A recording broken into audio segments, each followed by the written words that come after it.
Bonjour à toutes, bonjour à tous. Je vais attendre quelques minutes. J'ai des informations très importantes à vous donner, en temps réel, comme d'habitude. Et cette fois-ci, directement liées à la famille de Nahel. Je vais attendre quelques instants. J'espère que de votre côté, tout va bien. Du mien, je ne vous le cache pas. C'est un combat de tous les jours, de chaque minute, de chaque seconde, pour rendre ces lettres de noblesse à notre pays. Et cette justice qui, une fois pour toutes, doit être acquise pour toutes les Françaises et tous les Français. Je vais attendre encore quelques instants. Alors, je ne sais pas du tout si Facebook monitorise, limite ou laisse libre accès à mes lives, mais une chose est certaine, de toute façon, ces lives sont revisionnés par énormément de gens. Sachez que nous avons atteint en 72 heures plus de 2 millions de Françaises et de Français qui sont à mes côtés, qui soutiennent cette action de justice tant méritée pour notre pays. Je patiente une petite minute et je vais vous annoncer quelque chose qui, je sais, va vous faire plaisir, va vous rassurer, malgré ce crime qui a été commis contre Nahel. Et nous sommes là pour défendre et pour rendre une justice à ce qui s'est passé. J'attends encore quelques instants. J'espère que de votre côté, cette journée s'est passée au mieux et que vous préparez un bon week-end à venir et que vous profitez au maximum de ce mois de juillet qui a débuté. Bon, ben écoutez, je démarre. Je tenais à vous annoncer que c'est officiel, que mon avocat, maître Bernard Sivan, barreau, donc avocat barreau de la ville de Nice, a écrit ce jour à maître Yacine Bouzrou, avocat de la famille de Nahel, pour lui faire part de mon invitation, c'est-à-dire que j'invite tous les membres de la famille de Nahel à me rejoindre. Aussi, j'ai pris la décision, et non des moindres, je vais mettre à disposition le Rassemblement des droits de l'homme au service de la mémoire de Nahel. C'est-à-dire que je suis prêt à accompagner maître Bouzrou et surtout à entourer la maman, la grand-mère et toute la famille, le papa de Nahel, avec le soutien de cette entité gouvernementale qui est le Rassemblement des droits de l'homme, et croyez-moi, non des moindres. L'accord, la décision s'est faite cette nuit, donc sachez qu'une invitation officielle est partie à la famille de Nahel et je soutiens inconditionnellement et je mettrai à disposition tous les départements du Rassemblement des droits de l'homme pour que la famille de Nahel obtienne justice. Voilà ma décision. Aussi, ce que j'ai fait, et j'ai dû avoir du courage, j'ai écouté pendant près de 30 minutes ou 40 minutes, que sais-je, l'interview sur BFM de M. Jean Messia et j'ai pris quelques notes. Et je dis, j'ai eu beaucoup de courage. Parce qu'il a fallu que je m'assoie pendant 40 ou 30 minutes à l'écouter. Ce fut très difficile, mais j'ai dû le prendre sur moi. Et j'ai relevé certaines phrases qu'il a dites. Monsieur Messia, comment pouvez-vous encore être invité sur un plateau de télévision à l'échelle nationale? Comment? Pas surprenant BFM. Malgré tout, on y retrouve l'ombre de M. Bolloré et bien évidemment de votre acolyte, M. Éric Zemmour. Monsieur Messiha, au début de votre interview, je vais passer outre votre arrogance, votre air tellement hautain, de la manière dont vous vous exprimez, la manière dont vous parlez. Vous avez la haine en vous, ça se sent. Cette haine que vous essayez de mettre et d'impliquer, de faire transparaître à tellement de Françaises et de Français. Mais rassurez-vous, si cela peut vous rassurer, la plupart des Françaises et des Français voient en vous un homme malhonnête, un homme rempli de haine. Vous ne gagnerez jamais. Par contre, arrêtez de dire des choses qui ne sont pas vraies, bien que votre discours ne tient que sur des fausses vérités. À savoir la première, que vous avez fermé la cagnotte en accord avec la famille du policier. On ferme une cagnotte de 1 636 200 €. On arrête? On décide de la fermer? Oh! Arrêtez!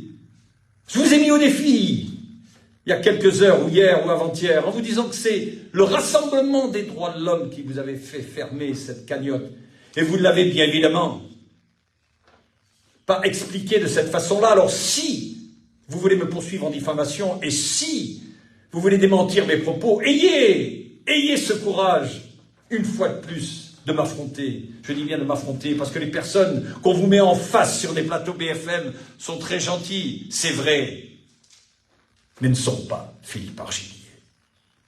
Ils ne le sont pas, car déjà, ils n'ont pas, entre autres, cette foi des droits de l'homme, des droits de la femme et des droits des enfants, et numéro 2, non des moindres, ils ne sont pas cautionnés par les banques de données qui, elles, aujourd'hui, détiennent ces gouvernements et qui, prochainement, auront le rôle vital à jouer au niveau de la géopolitique. Donc on n'a pas fermé cette cagnotte uniquement avec l'accord de la famille. Bien évidemment que non. On ne ferme pas une cagnotte de près de 2 millions d'euros, sachant qu'on aurait pu avoir beaucoup plus. Donc déjà, c'est un mensonge. Vous me parlez d'une famille en souffrance. Au départ, je pensais que vous faisiez référence à la famille de Nahel. Très rapidement, je vous ai laissé cette demi-seconde. Peut-être, je me suis dit, a-t-il des sentiments, cet homme-là, quelque part? Non, vous faisiez référence à la famille du policier. Une famille en souffrance. En souffrance, de quelle souffrance parlez-vous? La souffrance que cette famille, un membre de sa famille, a tué Nahel?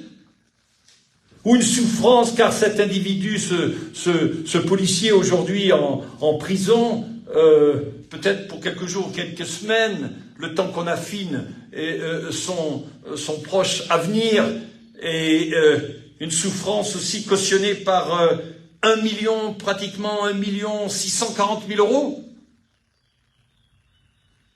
Un prisonnier, un policier aussi présumé innocent. Innocent? Allons-nous dire que la vidéo que nous avons vue était une fausse vidéo? Il était sur le côté, il lui a tiré une balle qui lui a traversé la cage thoracique et qui a touché son cœur. Cette balle qui a arrêté son cœur. Un policier présumé innocent. Comment pouvez-vous ainsi énoncer ce meurtre? Comment?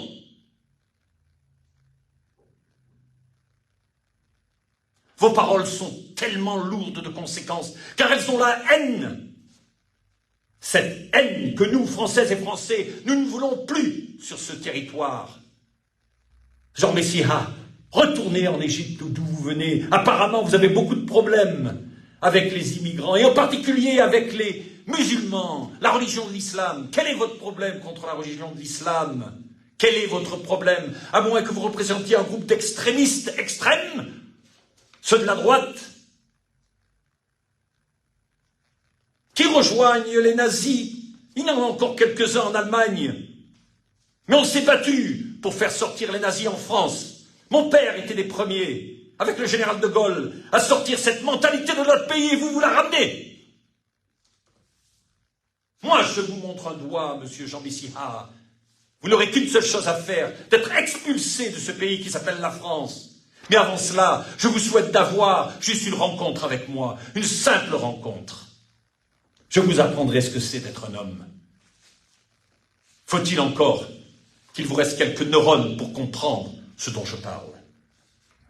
Vous me parlez d'un cri du cœur de cette cagnotte. Oui, un cri du cœur qui a arrêté ce cœur de Naël. C'est de cela dont vous faites référence, monsieur Messiha? Vous me parlez de cœur? Ce cœur de ce gamin de 17 ans qui s'est arrêté, peut-être une minute après qu'il ait reçu cette balle fatale? Faites-vous référence à ce cœur, monsieur Messiha? Je veux l'entendre. Un cri du cœur, un cœur qui ne bat plus aujourd'hui. Et vous défendez ces causes-là. Vous êtes ignoble, monsieur Messiha. Quand le journaliste vous a demandé combien vous aviez mis dans cette cagnotte, vous auriez dû voir votre visage. En lui répondant, vous êtes bien indiscret. Indiscret? C'est bien cela, votre idéologie. Aucune transparence, on ne peut rien savoir. Et d'ailleurs, en fin de ce live, je vous dirai et je vous expliquerai à toutes et à tous, et je vous montrerai en toute évidence que M. Messiha a menti sur les 80% de son interview. C'est lui-même qui s'est mis le dos au mur. C'est lui-même qui s'est accusé, car on ne lui a pas appris à l'ENA, d'où il sort, à cette fameuse école, comment faire une stratégie si on veut bien la faire. Il vous reste beaucoup à apprendre. Mais vous êtes un cas perdu, sachez-le. Vous n'allez rien apprendre. Quand on vous a posé la question, vous avez répondu que ta main gauche ignore ce que fait ta main droite, et vous avez même dit aux journalistes, il faut lire les évangiles. Mais vous avez disjoncté. Lire les évangiles maintenant? Mais de quoi parlez-vous? Mais de quoi parlez-vous? Que ta main gauche ignore ce que fait ta main droite? C'est ça que disent les évangiles? Que d'une main gauche, vous dites quelque chose, et de la main droite, vous faites autre chose? Ou alors que votre main droite dit quelque chose, et que votre main gauche fasse autre chose? C'est cela que vous défendez? Ce n'est pas de la transparence, c'est une fois de plus un moyen détourné. Car comme tout lâche, et je sais que vous allez m'attaquer en diffamation, et je demande que cela. De toute façon, comme je vous ai dit, je suis attaqué de toutes parts. Peu importe. Car cette foi de justice, cette foi de l'amour, ça n'a pas de prix. Aucun prix. Soutien à ce policier qui a fait son travail et qui paie aujourd'hui le prix fort. Vous êtes ignoble. La seule personne qui a payé le prix fort, c'est ce gamin de 17 ans qui est mort. Qui est mort. Comment osez-vous dire que ce policier paye aujourd'hui le prix fort? En plus, quand il a reçu son épouse, à peu près 1 700 000 €. Mais comment pouvez-vous tenir de tels propos en direct sur un plateau de télévision? Comment BFM peut-il encore inviter des individus comme vous? Comment? J'accuse aussi BFM. Pourquoi BFM ne m'invite pas? Pourquoi? Pourquoi? Posez-vous la question. Au lieu d'inviter des traîtres de notre nation, des gens qui portent la haine, pourquoi? BFM, vous m'écoutez aujourd'hui, vous savez très bien mon existence. Vous n'osez pas, vous avez peur. Vous avez peur parce que Philippe Argilier dira la vérité. Vous avez peur parce que Philippe Argilier est le seul à porter la voix de la France. La voix des Françaises et des Français. Le Rassemblement des droits de l'homme n'est pas un parti politique, c'est avant tout une entité gouvernementale qui est la seule à destituer celui en place. Et vous le savez. Invitez-moi, ayez ce courage. Là, les Françaises et les Français auront la voix de la France en face que d'inviter des traîtres, des gens qui racontent n'importe quoi. Et qui cautionnent la mort d'un gamin. Présomption d'innocence. Vous avez répété celui-là et vous avez précisé un policier avec un état de service irréprochable. On s'en fout de son état de service irréprochable. Complètement. Et même si tel était le cas, son état de service irréprochable, c'est fini à la seconde près où il a arrêté le cœur de Nahel. Il aurait mieux fait de travailler dans les bureaux. Cet homme-là, peu importe qui l'est, peu importe quel qu'il soit, de lui avoir, et j'accuse le gouvernement aussi de pouvoir donner des armes à des gens comme cela, qui tuent au nom de la loi. Apparemment, vous détestez les racailles. Monsieur Messiha, mais vous êtes la plus grosse racaille vous-même. Avant de pointer le doigt, avant de jeter la première pierre, celui qui n'a jamais péché jette la première pierre. Là, moi, je vous apprends ce que c'est la Bible. Au lieu de votre lire les évangiles, on n'a rien à faire, on n'a rien à foutre de vos évangiles. Parce que si ces évangiles cautionnent la mort d'un jeune de 17 ans, on brûle cet évangile. On le brûle, effectivement. Vous avez la haine des racailles, alors moi je vais vous répéter et vous redire, effectivement, je ne cautionne en rien la violence et je ne cautionne en rien ces jeunes qui volent et qui malheureusement, font des choses contraires à la loi. Mais une fois de plus, avant de les accuser, il faut comprendre d'où vient ce mal-être de ces jeunes. Ils sont nés dans des cités, j'ai dit moi-même dans ma dernière vidéo que si j'avais été né dans une cité telle que celle où ils sont nés, peut-être je serais devenu la plus grosse racaille sur Terre. Peut-être je serais devenu l'homme le plus dangereux des racailles, parce que j'aurais rien connu d'autre. Et nous sommes en France. Par contre, nous avons des budgets de guerre en milliards d'euros. Je suis le premier, d'ailleurs, à avoir la possibilité de donner des audits à l'extérieur du pays. Et ça, c'est grâce au compte de données du Rassemblement des droits de l'homme. Par contre, on ne trouve pas des investissements pour pouvoir aider ces cités, aider ces jeunes. Là, on n'a pas d'argent. On les laisse où ils sont. Et on les laisse naître dans ces zones d'ombre, dans ces zones noires, où on envoie de temps en temps certains cow-boys de la BAC pour faire justice. Mais la prévention, elle est où? Elle est où? Donc, avant d'accuser qui que ce soit de qualificatif de racaille, apprenez que le gouvernement français est responsable, car il n'a rien fait pour améliorer ces cités. Rien. Donc, une fois de plus, je ne cautionne pas la violence de ces jeunes. Mais quelque part, j'apprends à leur pardonner parce que nous, responsables, je parle de celles et ceux qui sont au gouvernement, donc vous, responsables, n'ayez pas su faire en sorte de les aider.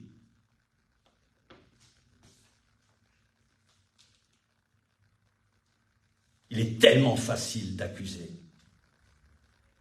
Tellement. Monsieur Messiha, vous avez surtout la haine des racailles musulmanes. Il faut le reconnaître. Je pense que vous avez la haine de l'islam aussi.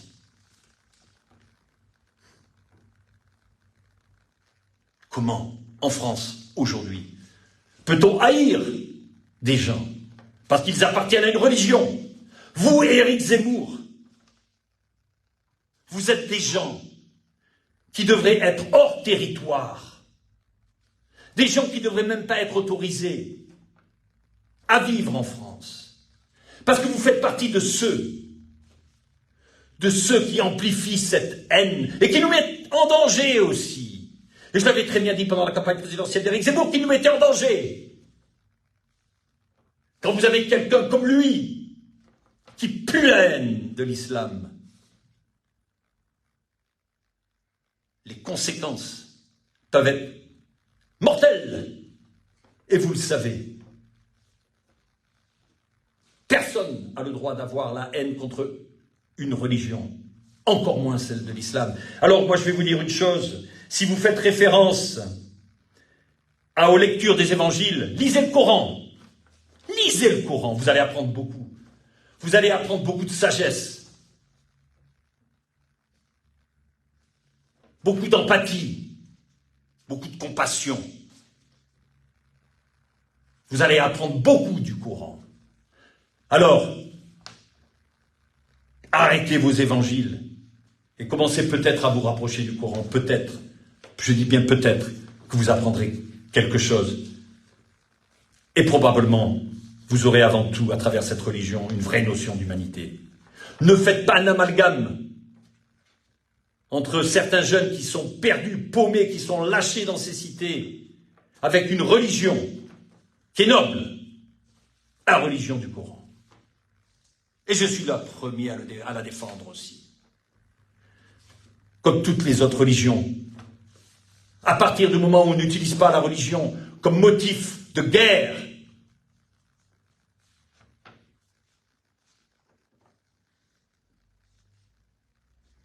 vous avez dit à ce journaliste de BFM, je vous cite, « Est-ce que vous et moi, si on avait été dans ce véhicule, on serait morts ?» Non, parce que vous obtempérez aux forces de l'ordre. On obtempère aux forces de qui et aux forces de quoi? Vous êtes mal placé là. Parce que vous vous adressez à Philippe Argillier, qui lui a été victime il y a quelques semaines d'un faux refus d'obtempérer, preuve à l'appui. Comment peut-on aujourd'hui faire la différence entre un vrai refus d'obtempérer et un faux refus d'obtempérer? Dites-le moi, j'en suis victime. Aujourd'hui, je dénonce mon refus d'obtempérer. Ce procureur de la République qui a osé me poursuivre alors qu'il avait la preuve qu'il n'en ait jamais eu, et la preuve irréfutable qu'il existe au sein de cette justice des gens extrêmement corrompus. Alors, le ministre de la Justice, cet ancien avocat, grande gueule aussi, aujourd'hui, un peu plus fort, parce qu'il a l'appui du gouvernement. Oh. Vous aussi, vous n'êtes qu'un homme, qu'un simple homme. Du moins, c'est comme ça qu'au Rassemblement des droits de l'homme, qu'on vous considère. On se fout de votre étiquette gouvernementale, mais alors, totalement, au contraire, c'est une mauvaise référence pour nous.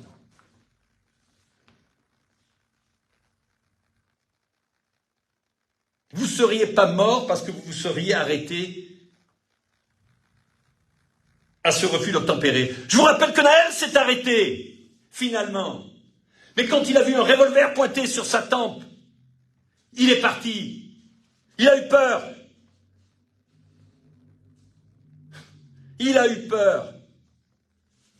Naël s'est arrêté à ce refus d'obtempérer. La preuve, si ce n'était pas le cas, les 2 policiers n'auraient pas été, ou les 3 policiers autour de son véhicule. Naël s'est arrêté. Mais on lui a sorti un revolver. Il a eu peur, il a redémarré.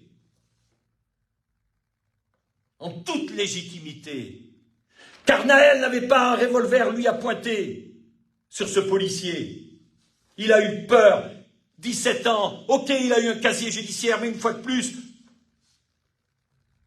sommes-nous aussi responsables quelque part de son casier judiciaire parce qu'on n'a rien fait pour lui, pour le guider, pour aider ces jeunes dans ces cités? Rien. Arrêtez d'accuser de la sorte. Arrêtez. Arrêtez. Ayez le courage aussi, comme je vous ai dit, de m'affronter. Car vous n'aurez pas un homme politique en face, vous aurez un homme qui a la foi, qui a l'amour. Un homme qui se bat pour cette liberté, pour cette sécurité qui a été spoliée des Françaises et des Français.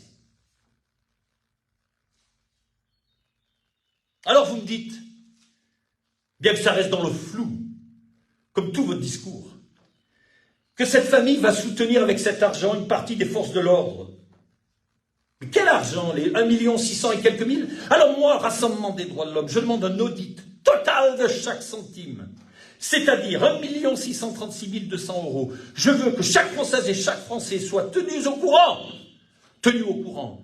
Où va chaque centime de cet argent?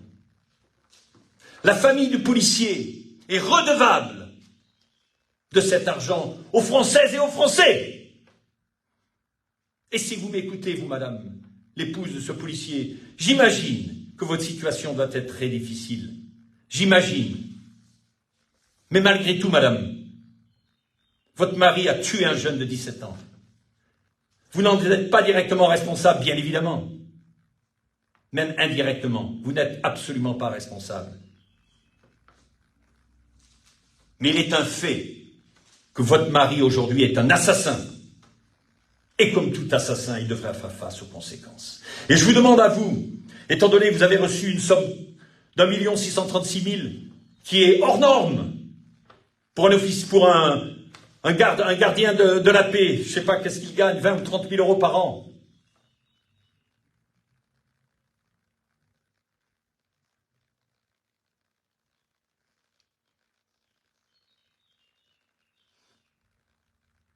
Ça veut dire qu'il aurait dû travailler peut-être 50 ans pour avoir cette somme-là. Alors, étant donné que pour nous, pour moi, et je parle à mon nom là, Rassemblement des droits de l'homme, c'est une cagnotte de la honte, je vous demande aussi à titre personnel que vous donniez un audit de tout l'argent, de cet argent, et à qui vous allez le donner. À qui vous allez le donner. Chaque centime, et j'insiste. De toute manière, cet audit, d'une façon ou d'une autre, vous sera réclamé.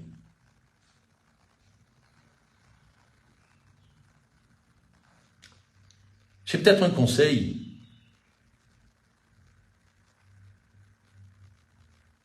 Et si vous allouriez, c'est-à-dire, et si vous décidiez peut-être de remettre cette cagnotte à la famille de Naël, qui, eux, ont perdu leur gamin.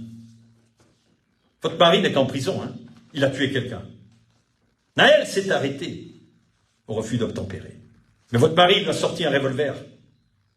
Et Naël a eu peur, il est parti. Ce serait une bonne suggestion. Vous pouvez rentrer en contact avec Maître Bouzrou, excellent avocat, qui lui saura défendre, croyez-moi, en toute transparence, celles et ceux qui souffrent de cette injustice. Et cet argent pourrait être à bon escient. Monsieur Messia, aussi, je n'ai pas fini avec vous.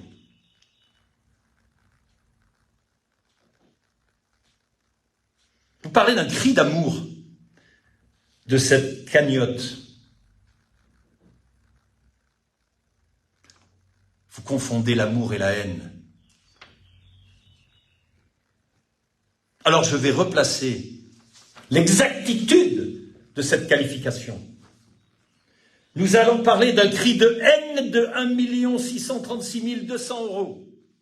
Et pour toutes celles et tous ceux qui ont participé à cette cagnotte, si effectivement celles et ceux ont participé à cette cagnotte et n'ont pas été poussés par les sous-marins d'un gouvernement corrompu, commencez à lire le Coran et arrêtez de faire référence comme M. Messia aux évangiles.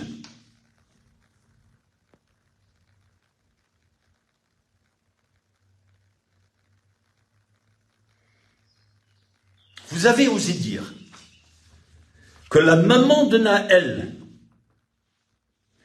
a porté plainte pour des motifs farfelus.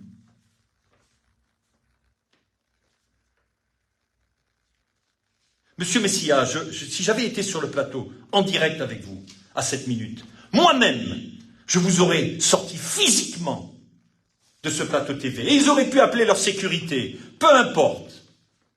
J'aurais vivement conseillé à la sécurité de me laisser tranquille. Et moi-même, je vous aurais sorti comme un malfrat de ce plateau de télévision. Je l'aurais fait physiquement. Quand vous auriez dit à ce moment-là, on ne porte pas plainte pour des motifs farfelus. alors que la maman de Naël a porté plainte pour escroquerie en bande organisée, ce qui est le cas, car on a tué son fils, et ça c'est un motif farfelu.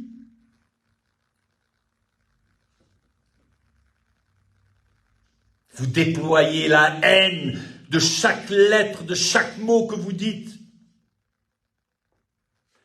Vous devez vous excuser, vous devez vous demander pardon à la maman de Naël pour avoir dit des choses aussi grotesques, horribles, insensées.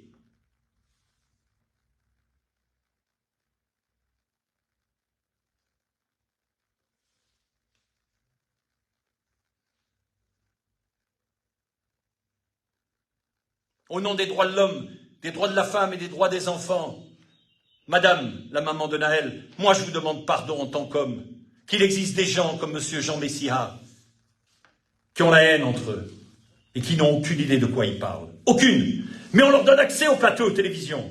Par contre, je tiens à vous le signaler, aucun média n'est encore venu à moi, aucun. Aucun. Et on essaie, bien évidemment, au niveau des réseaux sociaux, de me limiter encore un maximum. Jusqu'au jour où cette cassure va se terminer. Et là, les comptes, on va les régler. Et on les réglera en direct devant vous, Françaises et Français. Car je suis le seul aujourd'hui, et je répète, et ce n'est pas de l'arrogance, je suis le seul aujourd'hui à avoir le courage de dénoncer ce qui est corrompu. Et je suis le seul aussi à pouvoir apporter toutes les solutions au travers du Rassemblement des droits de l'homme.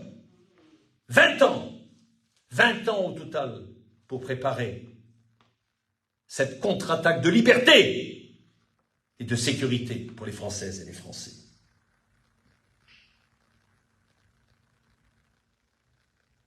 Vous avez précisé que Naël, après que le journaliste ait assisté à plusieurs reprises, mais Naël est bien français. Naël, vous dites, était français administrativement.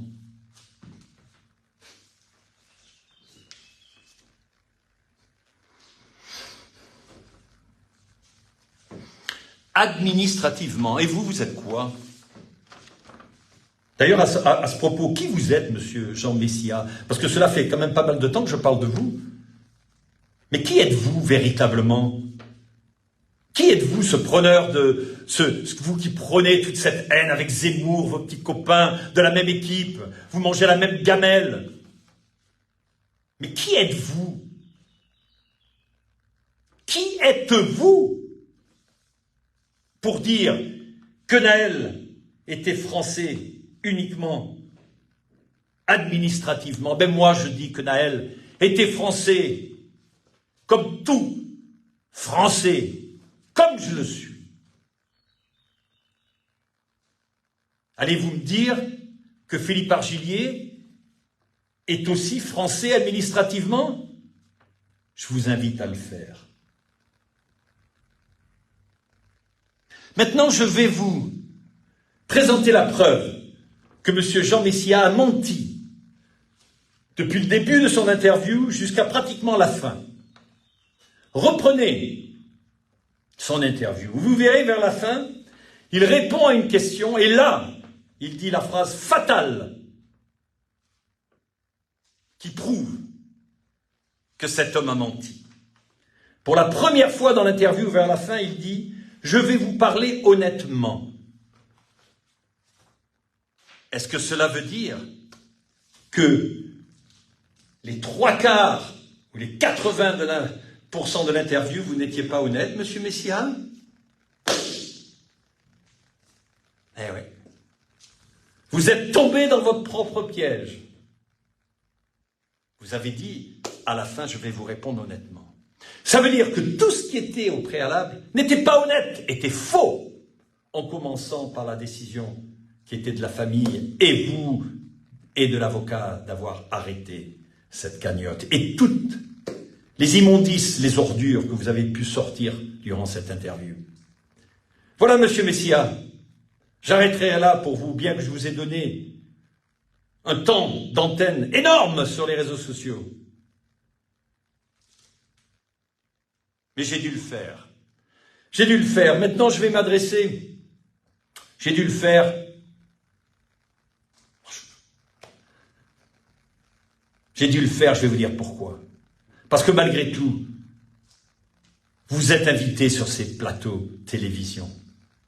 Et les Françaises et les Français qui ont tellement subi l'attaque vous écoutent. Et vous êtes la parole du mal, la parole de la haine. C'est la raison pour laquelle j'ai pris de mon temps à votre sujet.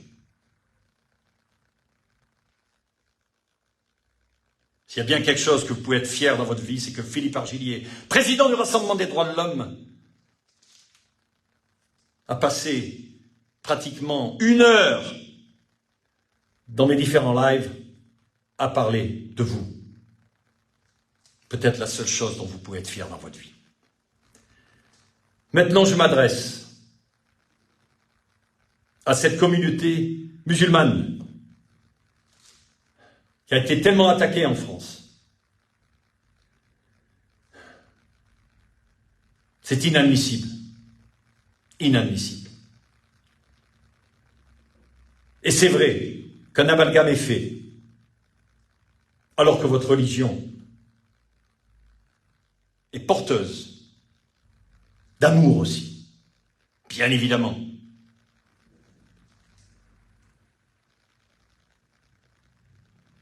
Et porteuse, même je vais dire, quelque part, de plus de compassion que les autres religions vis-à-vis d'autrui.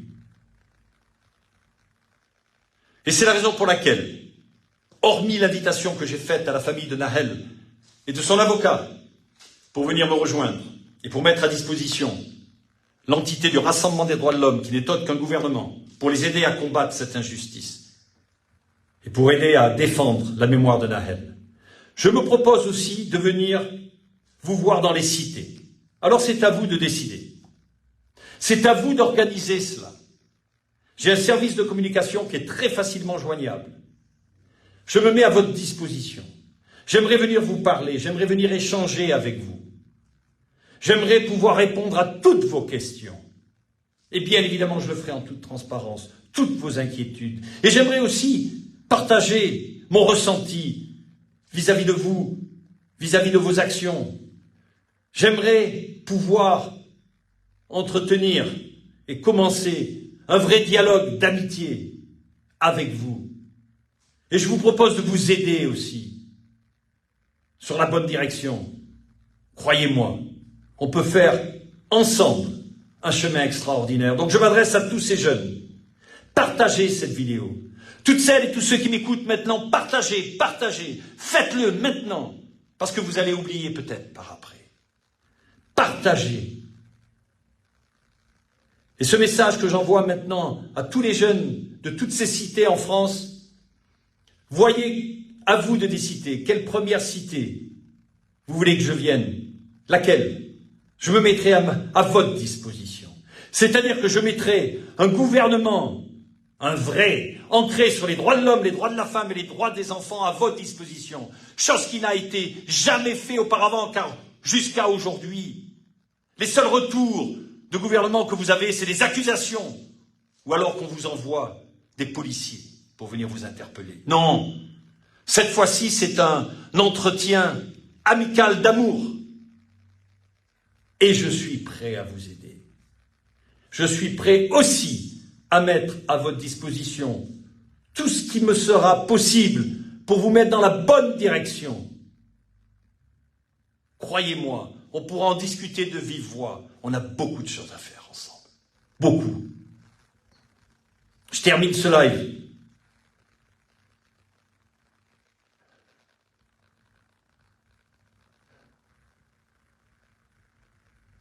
J'attends la réponse de la maman de Nahel. Le Rassemblement des droits de l'homme a fait une ouverture immense à cette famille. Vous savez pourquoi? Parce que la famille de Nahel, quelque part, est ma famille. C'est comme ça, au Rassemblement des droits de l'homme, qu'on voit les choses. Nous sommes tous et toutes dans une entité. Et j'entends que cette entité soit défendue sur les droits de l'homme, les droits de la femme et les droits des enfants, avec une justice adéquate, et non plus des gouvernements corrompus ou des services du gouvernement. qui participent aussi à entretenir cette haine. Il n'y a plus d'espace en France. Et c'est la raison pour laquelle aujourd'hui, vous imaginez pour que je sois autant censuré au point qu'on fait des faux refus d'obtempérer pour qu'il y ait finalement une accusation sur mon casier judiciaire. Mais c'est la preuve irréfutable que le Rassemblement des droits de l'homme fait paniquer aujourd'hui ceux qui vous gouvernent. On ne s'attaque pas à des petits. Là, ils ne savent plus quoi faire parce qu'ils savent très bien que si l'URDH prend la tête du pays, toutes seules et tous ceux qui vous dirigent aujourd'hui devront vous rendre des comptes. Car le RDH n'est pas un parti politique. C'est avant tout une entité gouvernementale ancrée sur les droits de l'amour, les droits de la justice et la transparence. Et le courage de dire les choses telles qu'elles sont. Peu importe les conséquences. En ce qui me concerne, il serait beaucoup plus grave de me taire pour éviter des problèmes que de proclamer, que de me battre pour cette justice. J'ai ça dans mon sang.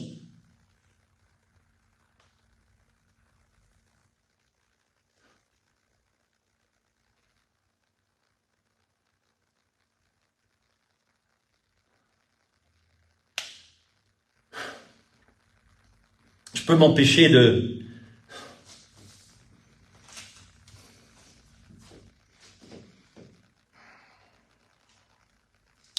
Je peux m'empêcher de penser une fois de plus encore à Nahel.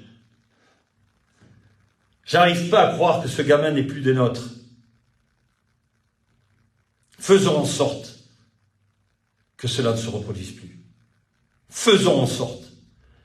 Rassemblez-vous au Rassemblement des droits de l'homme. C'est votre seule alternative.